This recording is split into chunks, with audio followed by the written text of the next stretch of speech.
Welcome back to The Gavel. As I said earlier, the Senate has commenced budget defense sessions, and the Chairman Senate Committee on Appropriations, Senator Jibrin Barau, is assuring that the National Assembly is determined to pass the 2022 budget before the year runs out. Speaking to journalists after the committee's meeting at the National Assembly, Senator Barau said to achieve this target, the upper chamber has given its standing committees till November 24 to submit budget reports to the Appropriations Committee.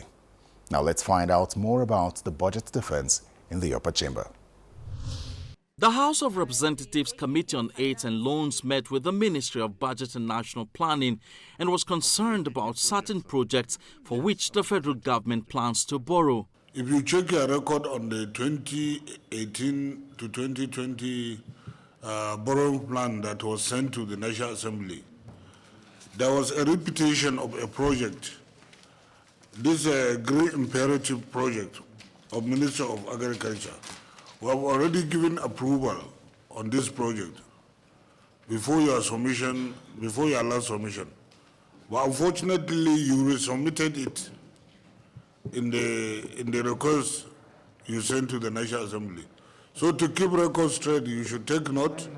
We are deducting it from the total amount of the borrowed money.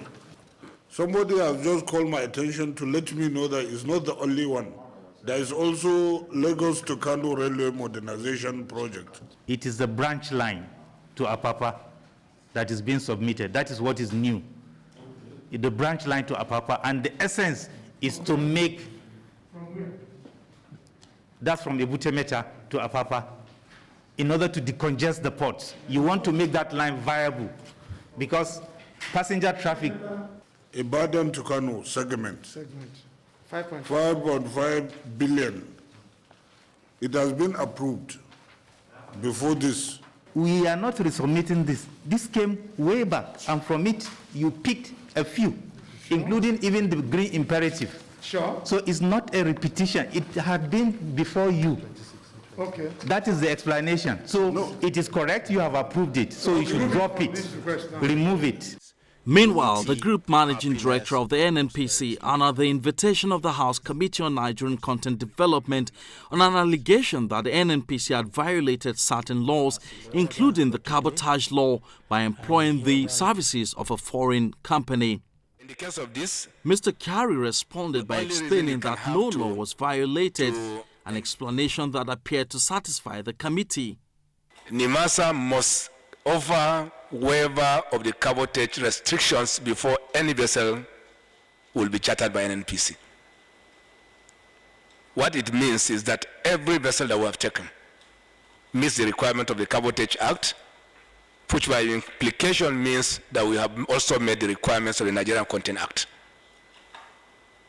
And therefore, there's absolutely no issue around NNPC chartering vessel from foreign agencies. Of course, we do engage in our business. There are many things we do as a matter of absence of choice that you must deal with foreign companies. But the Nigerian Content Act provides clearly how you go about doing this. There's nothing in the Nigerian Content Act that says that you cannot patronize foreign companies. But in the case of this, the only reason you can have to engage any foreign vessel is when you have a waiver around the core cabotage rule. And this is the case in this situation, Mr. Chairman. As a National Assembly, ours is to ensure that our people are carried along in the process. So we'll also oversee that relationship between NNPC and Ship Owners Association of Nigeria to ensure that Nigerians get value in providing the service. NNPC is a company. Yes, they also must be mindful of how they operate. They're not a charitable organization. So we owe them also a duty of care. We owe them to protect them and ensure that our country too gets value, for running services along those lines. So we'll try and marry the two. We'll midwife the relationship between NNPC and Ship Owners Association of Nigeria to ensure that we achieve meaningful results. Finally, let's look at committee meetings of the lower chamber, even as the budget defense is yet to commence there. It's that time of the year again when heads of federal government agencies flock to the National Assembly to defend their budget proposals for the next financial year. The National Salaries, Income and Wages Commission was before the Senate Committee on Establishment to defend its proposed spending for 2022. The core civil service. Chairman of the Commission drew the attention of the committee members to the fact that the federal government pays over 3 trillion naira in salaries and allowances of federal workers, and the Commission is monitoring the disbursement of the funds to ensure transparency. But committee members wondered why the recurrent expenditure continues to increase despite the embargo placed on employment in federal government agencies. In this year's budget, 2022, which is being worked on, we collaborated with the Budget Office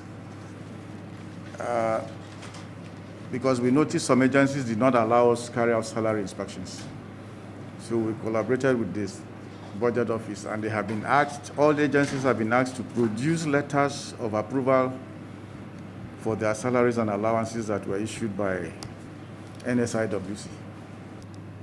In respect of this total embargo for running to about 3 years now, or some are even saying 5 years, no employment, people are retiring, and the service, the quality of the service, were getting top heavy. We have taken this up with the Federal Civil Service Commission. The chairman of the National Salaries, Income and Wages Commission had earlier in his presentation lamented that his agency last recruited in 2008 and that the planned extension of year of service and retirement age for primary and secondary school teachers will further shut the door against fresh graduates. In response, lawmakers were concerned about the high rate of unemployment in the country, which they say is partly responsible for the agitations across the country.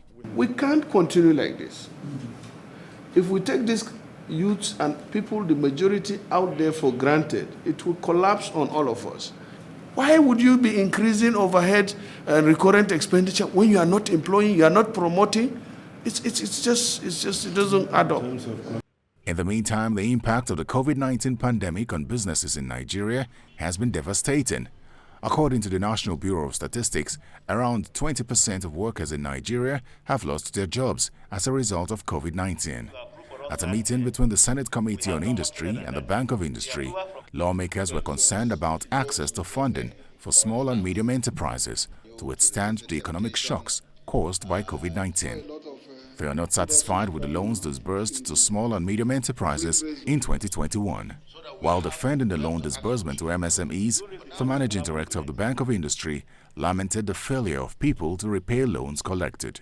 You have a structure that you can use to assist the government to look for this informal. There are some informal trade that are really propelling the economy. Almost 70% of what we are doing now are from informal trade. You have a performance of 51%.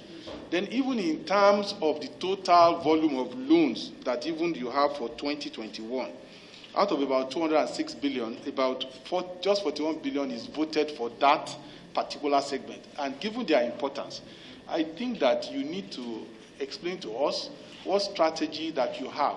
The average person believes that government money is part of national cake, which is why most of the small, medium enterprises are having problems getting facilities because they don't want to pay back. So when we now put the conditions that we protect our money, they will cry and say that it's too stringent.